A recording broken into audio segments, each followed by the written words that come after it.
사랑하는 여러분, 주님의 은혜와 평강이 삶에 늘 함께 하시기를 바랍니다. 어제 교회 마당에서 여름 성경학교 물놀이가 있었습니다. 아이들에게는 정말 행복한 시간이었을 것이다 라는 생각을 하면 할수록 그런 생각을 하게 됩니다. 항상 그런 것 같은데 교회뿐만 아니라 다른 곳도 마찬가지겠지만 하나의 어떤 행사나 어떤 일은 여러 가지가 조합됨으로 그 의미가 더 깊어지고 더 즐거운 시간이 되는 것 같습니다. 한두 가지의 요인으로 즐겁고 행복하기보다는 여러 가지가 겹쳐지면서 또 여러 수고들을 통해 그런 것이죠.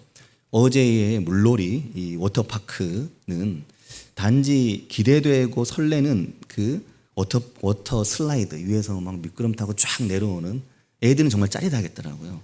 우린 성인이니까 그게 뭐 그냥 그런가 보다 하지만 실제로 별로 안 높아 보이지만 그 높이에 올라가서 이 자리에 계신 성도님들께서 수영복 입고 거기서 내려온다 생각하면 약간 긴장되실 겁니다. 이게 올라가면 높아 보이거든요. 근데 아이들은 얼마나 그게 긴장되고 설렜겠습니까? 그러니까 애들이 이 물놀이장 한다고 해서 막 잠도 못 자고 밤잠 설레면서 아주 일찌감치 짐 싸들고 교회로 이제 왔죠. 근데 이 물놀이장이 개장되는 것 외에도 찬양과 또 말씀 그리고 선생님들이 며칠 전부터 일하다 말고 모여서 장을 보고 또 뜨거운 불 앞에서 열심히 간식을 준비하고 여러 수고들이 겹쳐져서 이게 이제 가능한 것이죠. 물놀이장에서 함께 놀아주고 또 물을 뿌려주고 같이 물속에서 뒹굴어주는 선생님들과 또 보조교사들. 예전에는 이 물을 지하수를 당겨서 위에서 박지원 집사님 물을 막 아이들에게 뿌려줬거든요.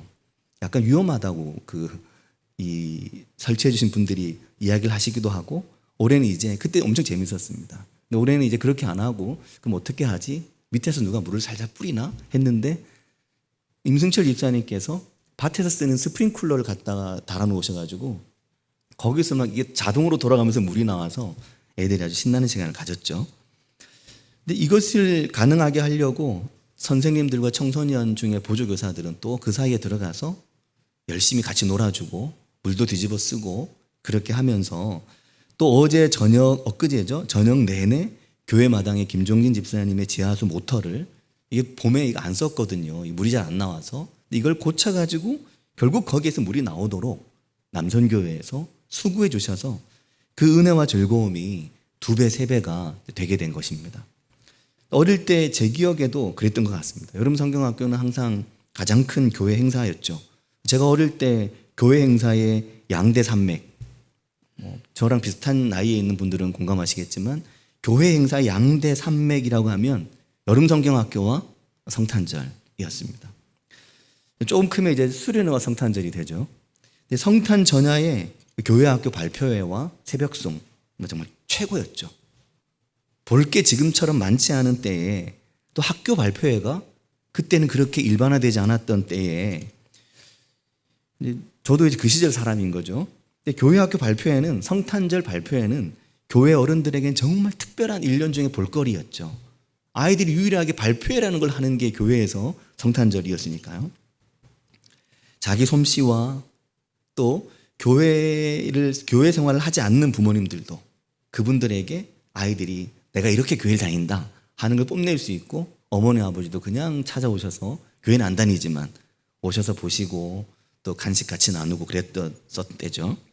새벽송은 또 어떻습니까? 새벽송을 간다는 그 설레임 이게 초등학생은 또 안 끼워주거든요. 초등학생 집에 가라 그러는데 청소년 이상 그러니까 작년에는 못 갔는데 올해는 이제 갈 수 있는 거죠. 내가 중학생이 되면 그 설렘이 있어서 애들이 성탄절 그러면 올라이트 하는 그 기쁨 올라이트라는 걸 하잖아요. 요즘엔 아이들이 마음만 먹으면 할 수 있지만 그땐 또 그렇지 않았겠었기 때문에 밤새 새벽송을 돌면서 정말 이게 설레는 일인 거죠. 중학생이 된 친구들에게는 생애 첫 올라이트인데 물론 우리 교회는 이제 코로나 이전에 새벽송을 할 때 초등학생도 가정에서 허락만 해주면 끼워주기도 했었습니다. 성경학교는 말할 것도 없는 거죠. 2박 3일 혹은 길게는 3박 4일 열렸던 여름 성경학교, 성경학교는 정말 말 그대로 성경학교였습니다. 하얀 궤도에 그려진 여름 성경학교 교가 누구나 알고 있는 모든 크리스찬의 애창곡인 흰 구름 뭉게뭉게 피는 하늘에 찬양만 벌써 들으면 성경학교인가? 마음이 막 설레고 막 쿵쾅쿵쾅 뛰는. 근데 처음 보는 찬양과 율동들 그걸 배우는 재미 너무나 컸죠. 시간마다 말씀의 주제가 시리즈로 바뀌는 설교와 공과의 시간. 할 것도 많고 평소에 공과와는 매우 다른 분위기의 여름 성경학교. 정말 흥미진진하고 행복하고 즐거웠던 기억이 그 시절을 겪은 분들에게는 있을 겁니다. 그래서 아마도 그 시절에 저도 말씀의 맛을 그 시기에 배우기 시작했다는 생각을 합니다. 지금도 기억나는 서울에서 선생님들이 그때 저희 교회는 서울 소망교회에서 여름에 주로 오셨는데 시골 교회 여름 성경학교 해주겠다고 오셨는데 그때 함께 앉아서 말씀을 듣고 그때는 매우 희귀했던 손양원 목사님, 주기철 목사님의 그 순교 영화를 초등학교 마당에서 상영했던 기억이 있거든요. 그때 다윗을 배우고 예수님의 말씀을 배우면서 나도 다윗 같은 사람이 되고 싶다. 이런 꿈을 꿨던 기억이 생생하게 있습니다. 그래서 목회를 하면서 여름 성경학교나 교회 사역에 대한 어떤 로망 같은 것이 제게는 있다는 생각을 합니다. 제 속에는 어떤 그 말씀이 풀어지는 시간, 그리고 말씀이 좀 특별하게 이해되는 시간, 그런 것에 대한 어떤 사모함이 좀 있습니다. 성도님들께서 아마도 기억하시겠지만 코로나19 이전에 4년 전쯤일 것 같은데 성금요일 밤 금요기도회에 교회학교 아이들을 초청하고 저녁 무렵부터 지금 라일락이 잘 자라고 있는 저쪽 동산에 겟세마네 기도 이렇게 해서 공간을 만들고 마당에 불도 피우고 베드로의 그 배반했던 불, 그 모닥불을 피우고 그때 십자가를 만들었었죠. 그래 저쪽에 비치했었는데 그 십자가가 너무 좋아서 이 중간복도 계단으로 옮겨둔 남선교에서 만들어준 십자가. 그때 아이들에게 겟세마네 동산에 예수님의 기도를 체험하게 하겠다는 어떤 목적으로 프로그램을 만들었던 때가 있었습니다. 어떤 현장으로 아이들을 끌어내고 교회 어른들을 불러낼 수 있는 말씀이 현장이 되고 말씀과 삶의 자리가 만나게 되는 일, 이런 부분에 대한 어떤 희열과 어떤 설레임이 있는 거죠, 우리에게. 지난 주일부터 2주간 이어진 여름 성경학교가 그런 시간이죠. 아이들은 이 시간이 지나고 나면 이 시간에 대한 그리움을 갖게 될 것입니다. 그리고 이 시간으로 결국 회개하게 되고 내 신앙과 내 믿음의 결국 미천이, 자본이, 자산이 이 성경학교로부터 아이들에게 만들어지게 되는 겁니다. 교회 안에 있거나 혹은 교회를 혹시 떠나게 되어도 내가 어릴 때 갔던 그 교회, 어릴 때 내가 어린이 때, 청소년 때, 또 청소년 친구들 내가 보조교사를 함께 했던 여름 성경학교, 그 시간에 대한 기억을 아이들이 가지고 그때 그 말씀이 내게 매우 재밌게 들려오고 그때 그 성경학교가 내게 너무너무 특별했던 그 기억이 아이들의 마음속에 한 영혼의 가슴에 깊이 뿌리 내려지게 되는 거죠. 그 뿌리가 이때 만들어지는 겁니다. 성인이 되어서 이런 뿌리를 갖기는 매우 힘들고 어렵죠. 우리가 성인으로 살아봐서 알지 않습니까? 그러나 모든 게 투명하고 모든 게 순수한 아이들의 마음에는 이 믿음의 뿌리가 만들어지는 일이 어른이 만드는 것보다는 비교할 수 없이 강하고 큰 것이죠. 사랑하는 여러분, 하나님의 말씀을 깊이 만나는 것, 깊이 만나는 시간을 갖는 것은 너무나 중요합니다. 하나님의 말씀은 오늘의 우리에게 너무나 많은 걸 여전히 말씀하고 있기 때문입니다. 우리가 7월부터 히브리서 말씀을 시작했는데 매일의 말씀을 잘근잘근 곱씹는 것은 너무너무 중요합니다. 그런 취미를 가져야 됩니다. 다른 취미 생활보다 이런 취미 생활을 해야 됩니다. 하나님의 말씀을 내가 씹어 먹겠다. 이걸 뜯어 먹겠다. 사실 그런 취미 생활을 가져야 되고 그게 영성이고 그게 영적 생활이고 그게 그리스도인의 신앙의 뿌리이기 때문에 이게 그리스도인들에게 가장 중요한 것이 되어야 됩니다. 몇 절, 몇 장은 그냥 지나갈 수 있지만 한 절은 그냥 지나가지 않습니다. 성경이 뭉태기로는 그냥 지나가는데 덩어리로는 그냥 지나가는데 한 절은 그 앞에 서면 그냥 안 지나가는 거죠. 그걸 이해를 해야 됩니다. 한 절 한 절 속에서 하나님이 너무나 많은 것을 그 안에서 말씀하고 있기 때문에 이게 성경인 거죠. 이게 살아계신 하나님의 말씀인 겁니다. 만약에 그렇지 않다면 성경을 그렇게 의미부여할 필요가 없잖아요. 그냥 책인데, 그냥 글자인데, 그냥 이야기인데 이걸 그렇게 의미부여할 이유가 없지 않습니까? 그런데 이 한 절 한 절이 글자 하나 1.1회까지 하나님의 말씀이기 때문에 이거 그냥 지나갈 수가 없는 겁니다. 이번 주간 히브리서의 말씀을 읽고 묵상하고 말씀을 전하면서 제게 특별한 감사와 은혜가 있었습니다. 왜냐하면 이 부분이 예전에는 굉장히 저를 피곤하게 하던 부분이었거든요. 그리고 크게 관심 가지 않던 부분이었습니다. 그냥 그런가 보다 그랬죠. 근데 그 부분이 이번에도 이제 히브리서를 보면 여기를 어떻게 넘어가지? 이게 벌써 처음부터 고민이었거든요. 이 부분을 어떻게 지나가야 될까? 이거 어떻게 설명을 해야 될까? 나도 잘 모르겠는데 이거 어떻게 해야 되지? 고민이 제게 있었는데 그게 뭐냐면 멜기세덱이라고 하는 제사장입니다. 저는 예수님이 이 멜기세덱의 반차를 따른다고 하는데 이 말이 이해가 잘 사실 안 되었거든요. 히브리서는 예수님이 우리의 영원한 대제사장이라고 말씀하면서 우리가 이 예수 그리스도를 따라 예수의 피를 힘입어 성소에 들어갈 담력을 얻었다고 말씀하는데 이런 부분들이 예수의 뒤를 따라 성소에 들어갈 담력을 얻었다. 이것 조금 마음에 다가오고 이해가 되고 감동이 되고 은혜가 되지만 그 부분에 멜기세덱의 반차가 끼어 있는 게 이게 잘 이해가 잘 안 되었습니다. 성도님들께서는 이해되실 수도 있어요. 저는 이해가 잘 안 됐습니다. 왜냐하면 이게 억지스럽게 느껴졌습니다.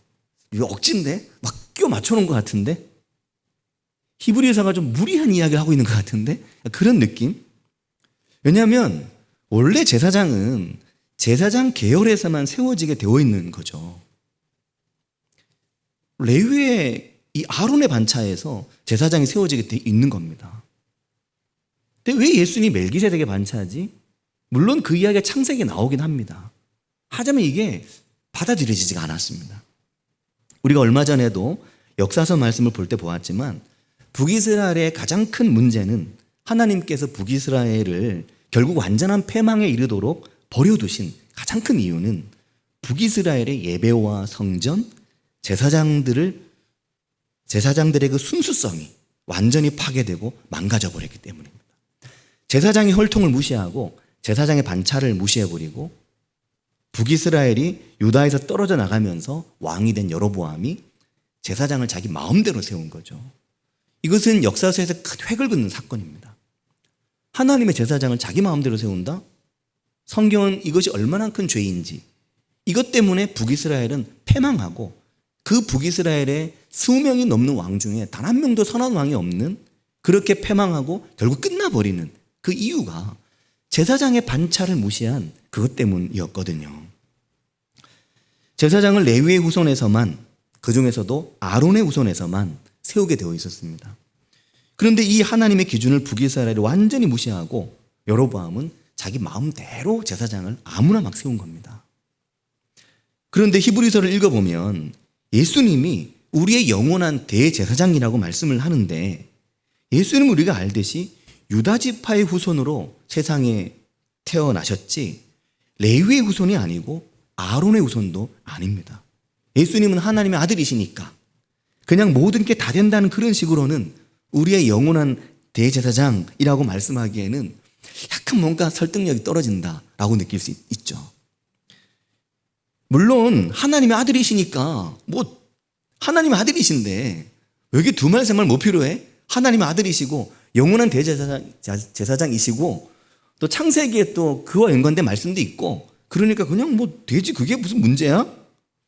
라고 생각할 수 있지만 성경이 그렇게 말씀하지는 않는 거죠. 히브리서를 유심히 읽어보면 여기에 한 인물이 등장하는데 그가 멜기세덱입니다. 이 멜기세덱이 저 너무너무 어려웠습니다. 이해가 잘 안 됐습니다. 멜기세덱에 대해서 아십니까? 멜기세덱이 어디 한번 나왔었는지 아시죠? 창세기 한번 나옵니다. 히브리서가 5장부터 보면 이 멜기세덱이라고 하는 제사장의 이야기가 나오면서 예수님은 레위의 반차를 따라 레위 후손의 계열을 따라 제사장이 된 게 아니라 바로 이 멜기세덱의 반차를 따라 우리의 영원한 제사장이 되셨다고 5장 6절 10절에 반복적으로 말씀합니다. 그리고 6장 20절에 다시 멜기세덱의 반차를 따라 라는 말씀이 나오면서 예수님은 그동안의 제사장들과는 완전히 다른 차원의 제사장이시다 이렇게 말씀을 합니다. 그러면서 어제와 오늘 매일 성경 말씀의 진도인 히브리서 7장에 들어오면 이 멜기세덱이 누구인지 자세하게 설명하기 시작하는 거죠.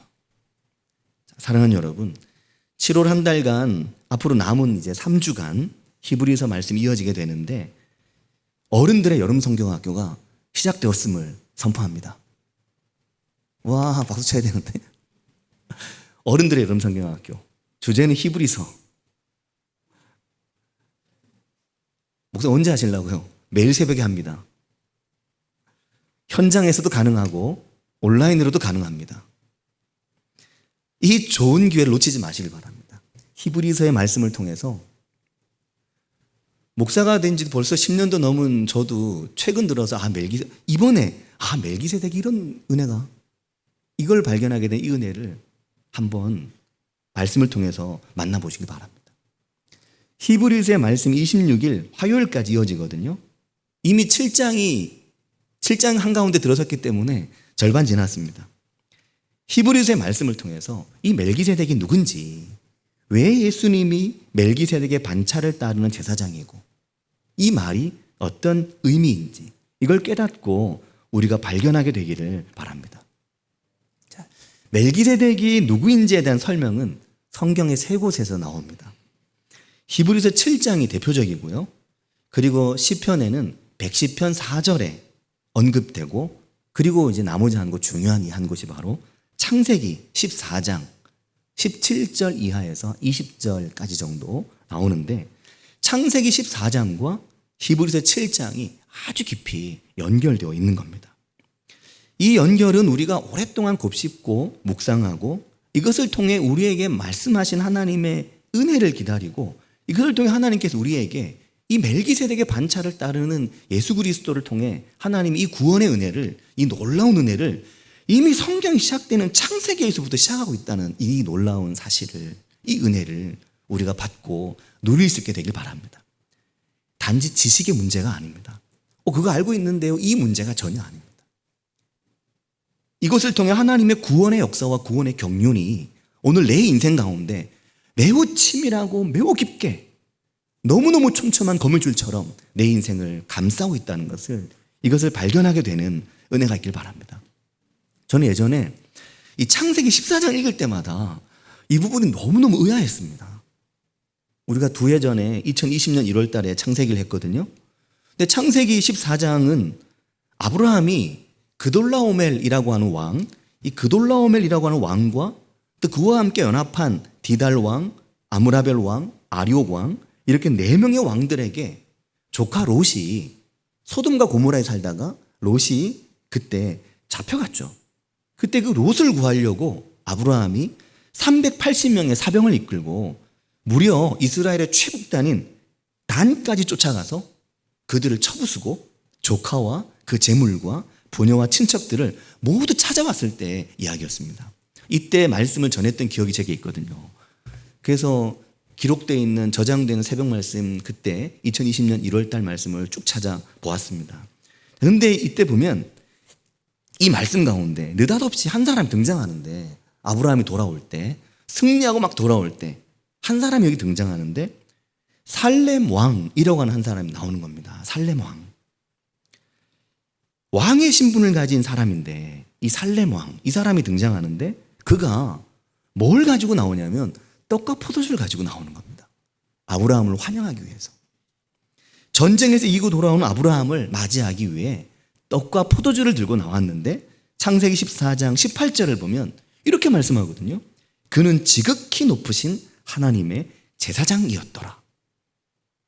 이게 사실 굉장히 이해하기 어려운 말입니다. 지극히 높으신, 천지의 주제이신 지극히 높으신 하나님의 제사장이었다고? 제사장은 광야에서 하나님이 세우신 거 아니야? 하나님이 광야에서 율법을 주시고 성막을 만들면서 제사장을 세우기 시작하셨는데 아론의 후손부터? 어떻게 여기 제사장이 나오지? 이게 꼬이는 거죠, 머리가. 이게 왜 이렇게 된 거지? 그 뒤에는 이 살렘 왕이 아브라함을 축복하는데 이렇게 축복합니다. 천지의 주제이시오, 지극히 높으신 하나님이요, 아브라함에게 복을 주옵소서. 이 문구와 내용은 너무너무 완벽합니다. 그냥 대충 생긴 제사장이 아니거든요. 이 제사장, 이 멜기세덱의 축복은 그 문장 하나하나가 너무너무 아주 아름답고 완벽한 문장 같이 느껴지거든요. 지극히 높으신 하나님의 제사장, 천지의 주제시여 지극히 높으신 하나님이여 아브라함에게 복을 주옵소서. 그리고 20절에 보면 너희 대적을 너의 손에 붙이신 지극히 높으신 하나님을 찬송할지로다. 이렇게 살렘 왕이 아브라함을 축복하는 겁니다. 이 사람, 이 살렘 왕 도대체 어디서 튀어나온 사람인가? 너무 신기하고 궁금하죠. 근데 우리가 바쁘잖아요. 저도 바쁘고. 또 이게 창세기에 여기에 관심을 갖기엔 앞뒤로 재미있고 흥미진진한 이야기가 너무 많죠? 창세기 읽을 내용이 너무 많기 때문에 이것부터 우리 씨름을 잘 안 합니다. 그냥 지나가죠. 그런가 보다. 하나님 위대한 제사장인가 봐. 멜기세덱이. 또 멜기세덱이고 히브리서에도 나오는데 연결되나 봐 하고 그냥 지나가죠. 사실 이분 그냥 지나갑니다. 좀 의아하긴 한데 그냥 지나가죠. 왜냐하면 이 모든 이야기가 하나님과 아브라함을 중심으로 현재 전개되고 있기 때문에 하나님께서 아브라함을 어떻게 믿음의 조상으로 세우셨는지 이걸 지금 흥미진진하게 이야기하는데, 아브라함 얘기 끝나면 또 야곱, 이삭 이야기 해야 되잖아요. 근데 멜기세덱 붙들고 생각할 그런 틈이 없는 거죠. 그런가 보다 하고 지나가는 거죠.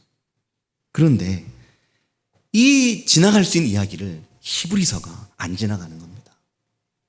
히브리서가 이 멜기세덱이 누군지, 예수 그리스도가 어떻게 멜기세덱의 반차를 따른 제사장이신지 이것을 우리에게 설명하는 거죠.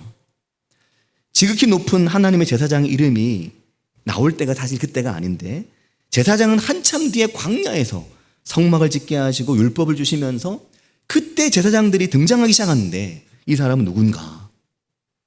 또 히브리서는 족보를 할 수 없는 사람이라고 말합니다. 오늘 7장, 히브리서 7장 말씀 그렇게 말하죠. 족보를 할 수 없어. 창세기에서 족보 매우 중요하거든요. 더구나 제사장인데, 제사장도 족보가 중요하잖아요. 그의 아버지가 누군지, 그의 어머니가 누군지 족보 자체가 없습니다. 그런 그가 전쟁에서 승리한 아브라함을 맞이하기 위해 떡과 포도주를 가지고 나왔고, 창세기는 놀랍게도 그는 지극히 높으신 하나님의 제사장이라고 창세기 말씀이 그를 인정하는 겁니다. 족보가 없는데. 그리고 그 이전에도 없었고, 제사장 이야기는 그 이후에도 아론의 계열에서 제사장이 설 때까지 제사장 이야기가 나오지 않는데 어떻게 여기만 제사장 멜기세덱이, 그것도 믿음의 조상 이야기가 아브라함부터 시작되는데 아브라함과 딱 겹쳐서 이 이야기가 나오냐 하는 겁니다. 여기서 질문이 돼야 되는 거죠. 왜 그렇지? 이게 정말 엄청나게 연결되어 있는 거 아니야? 이 한 구절로도 너무나 파격적입니다. 하나님의 제사장이라니. 어떻게 그게 가능할까? 저는 이거 말하면서 소리를 막 짝짝 돋거든요. 이 살렘왕이 축복을 하는데 이 축복의 표현은 전형적인 제사장의 축복 문구이거든요. 이 사람 어디서 나왔을까? 하나님이 그를 세우셨다고 창세기가 말씀하는 겁니다. 그래서 예수 그리스도께서 멜기세덱의 반차를 이은 그 이전에 아론의 계열의 제사장들과는 완전히 다른 하나님의 제사장이 되는 거죠. 이때 아브라함의 반응도 진짜 놀랍습니다. 아브라함은 이 살렘 왕에게 자신이 전쟁에 이기고 돌아오면서 얻은 전리품 중에 10분의 1을 멜기세덱에게 드리거든요. 11조 이야기는 율법을 세운 이후에 나오는 이야기인데, 어떻게 아브라함은 아직 하나님께서 율법을 주신 것도 아니고 제사장이나 성막을 세우신 것도 아닌데 어떻게 이 사람 살렘 왕에게, 그 하나님의 제사장인 그에게 11조를 드리지? 이건 도대체 어떻게 된 거지? 이 사람, 이 살렘 왕이 왕의 신분이고 그가 하나님 제사장 멜기세덱인 그에게 아브라함 어떻게 11조를 그에게 드리지? 이 배경을 자꾸만 고민해 보면 이게 어떻게 가능했을까? 이 생각을 하게 되는 겁니다. 율법이 시작되면서 모든 것이 시작됐다고 말을 하길 원하겠지만 사람들은 이미 율법 이전에 하나님의 제사장도 하나님의 제사장에게 11조를 드렸던 아브라함의 믿음이 이미 거기에 있는 겁니다. 사랑하는 여러분, 히브리서가 이것을 말씀하면서 우리의 영원한 대제사장이신 예수님은 바로 이 성경에 처음 창세기에 등장하는 이 알 수 없고 알려지지도 않았지만 믿음의 조상이요 아브라함의 제사장이었고 아브라함에게 제사장이었던 겁니다. 그리고 그를 축복했던 제사장이고 아브라함이 유일하게 11조를 드렸던 제사장이었던 바로 그 멜기세덱. 창세기 첫머리에 나오는 그 멜기세덱의 반차를 따른 이미 그때부터 하나님의 구원의 역사와 구원의 경륜이 시작되었다는 것을 히브리서가 말씀을 하고 있는 것입니다. 사랑하는 여러분, 이것이 너무나 놀라운 의미를 갖는 것은 히브리서 7장을 통째로 읽어보고 곱씹어보면 알 수 있고 우리가 좀 더 이해할 수 있는 부분입니다. 히브리서 7장의 앞부분, 오늘 주일 예배 본문 말씀인 7장 1절에서 3절은 창세기 말씀을 그대로 옮긴 것인데 이 멜기세덱은 살렘 왕이요 지극히 높으신 하나님의 제사장이다. 여러 왕을 쳐서 죽이고 돌아오는 아브라함을 만나 복을 빈 자다라고 말씀하고 그 뒤에 3절에 보면 아버지도 없고 어머니도 없고 족보도 없고 시작한 날도 없고 생명의 끝도 없어. 하나님의 아들과 닮아서 예수 그리스도와 닮아서 항상 그가 제사장으로 있느니라. 그렇게 말씀하고 있는 겁니다. 이 멜기세덱이 얼마나 하나님의 놀라운 그 신비의 베일에 가려져 있는 존재인지 이걸 말씀하는 거죠. 그리고 히브리서는 7장에서 이 멜기세덱이 얼마나 놀라운 제사장인지를 설명하는데 7장 16절 이하에 가면 오늘 이제 매일 성경 본문인데요. 16절에 이런 말씀이 나옵니다. 7장 16절을 같이 읽겠습니다. 그는 육신에 속한 한 계명의 법을 따르지 아니하고 오직 불멸의 생명의 능력을 따라 되었으니 아멘. 오직 불멸의 생명의 능력을 따라 그가 되었고 이 오직 불멸의 생명의 능력에 계명을 따르거나 율법을 따르지 않는 이 창세기부터 이야기하고 있는 바로 그 멜기세덱의 뒤를 이은 예수 그리스도 그분을 통해 이 불멸의 생명의 능력이 우리에게 주어졌고 그리고 19절은 이제 율법은 패하고 더 좋은 소망이 생겼다고 말하면서 19절에 이에 더 좋은 소망이 생기니 이것으로 우리가 하나님께 가까이 하느니라. 아멘. 이렇게 말씀을 하고 있는 겁니다. 사랑하는 여러분, 우리가 하나님께 더 가까이 나아갈 수 있는 믿음의 길, 그 길이 이렇게 미리 있었던 그 시작도 끝도 족보도 없었던 제사장 멜기세덱을 통해 아브라함부터 시작되었고 그 길이 예수 그리스도로 이어졌다고 말씀을 하는데 이 말씀의 은혜가 오늘 우리에게 있어서 이 말씀이 깨달아지고 하나님의 말씀이 내게 은혜와 큰 능력으로 다가오게 되는 이 7월 여름이 되시기를 바랍니다. 사랑하는 여러분, 말씀이 직접 말씀합니다. 말씀은 하루아침에 이해되거나 깨달아지지 않습니다. 결코. 그것은 요행을 바라는 겁니다. 그렇게는 신앙이 결코 성장하지 않습니다. 말씀은 오랜 시간 쌓이고 쌓이며 말씀을 사랑하여 가까이 하고 가까이 한 그 시간이 쌓이고 말씀이 누적되면서 말씀이 창세기부터 요한계시록까지 한 바퀴를 크게 돌면서 거기서 그 말씀의 빛이 우리 인생에 빛나기 시작하고 깨달아지기 시작하는 겁니다. 누가 말씀을 하루아침에 깨닫습니까? 그런 사람 세상에 아무도 없습니다.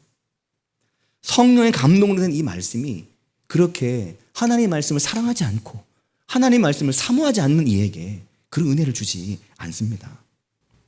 2022년 여름 이 7월 한 달 7장까지 왔는데 이미 그러나 중요한 말씀들이 이제 뒤로 계속 나오죠.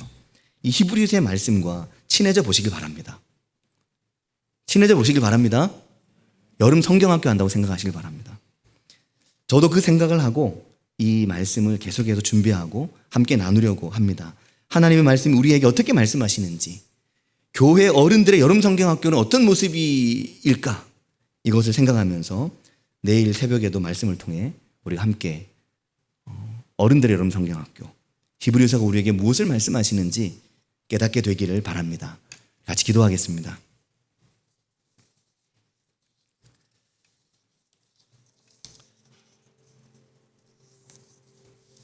신앙생활에서 신앙의 꽃은 말씀이 깨달아지는 순간입니다. 인생의 모든 순간이 그렇지 않습니까? 무언가 깨달아지고 무언가 알아지게 되면서 그렇구나. 그게 인생의 맛이지 않습니까? 신앙의 맛은 하나님을 맛보아 안다는 것은 내 삶의 자리와 내 삶의 일들 속에서 하나님의 말씀이 깨달아지는 거죠.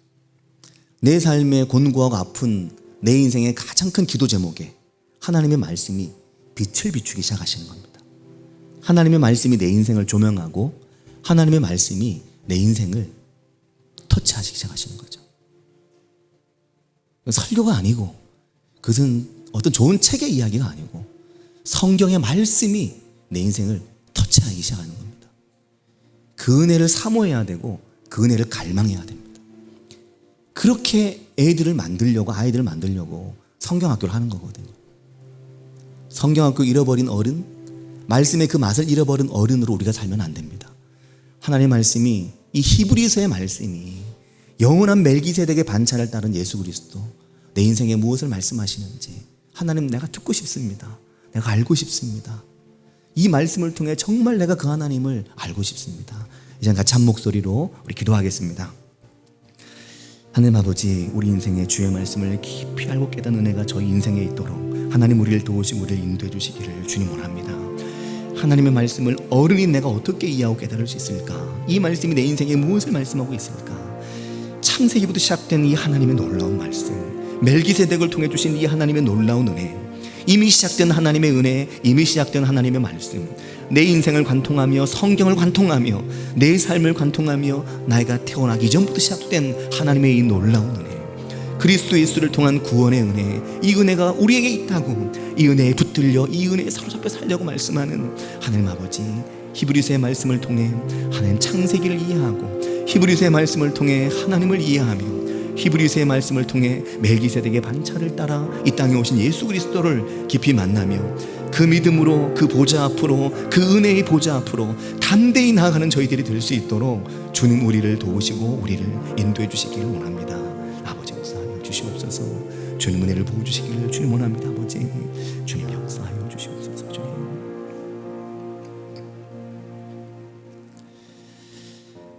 하나님 아버지, 은혜와 사랑을 감사드립니다. 저희 인생에 하나님의 말씀을 뜨겁게 만났던 그 뜨거운 감동, 그 뜨거운 은혜, 말씀이 살아서 내 인생을 휘저으며 하나님의 말씀 한 절이 살아서 내 인생을 터치하고 내 삶의 가장 아픈 부위를 만지시는 그 은혜, 하나님의 말씀의 빛이 내 인생을 조명하는 그 은혜, 주님 우리가 그 은혜의 맛을 알고 그 은혜의 맛을 경험하길 원합니다. 하나님의 말씀을 통해 그 은혜를 경험하게 해주시고, 하나님의 말씀 한 절을 통해, 단어 하나, 글자 하나를 통해 그 하나님의 살아계신 음성을 듣는 저희들이 될 수 있도록 인도해 주시기를 주님 원합니다.